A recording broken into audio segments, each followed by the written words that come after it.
भोजपुरी की top actress में शुमार अक्षरा सिंह आए दिन सोशल मीडिया पर लाइव रहती हैं, स्टेज शो करती हैं, गाने गाती हैं और वो फिल्मों में एक्टिंग तो करती ही हैं।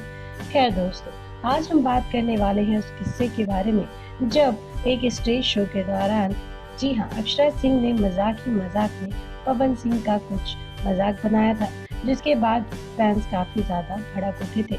दरअसल में अक्षरा सिंह का एक गाना आया था जिस गाने के बोल थे, बाबू कॉल करूँ क्या। जी हाँ, इस गाने को लेकर अक्षय सिंह ने स्टेज पर कुछ बातें कह दी और कह दिया मेरा समय तो ये खत्म हो गया। अगर आप लोग फोन तोड़ते हैं अपनी गर्लफ्रेंड के लिए तो ये अच्छी बात नहीं है।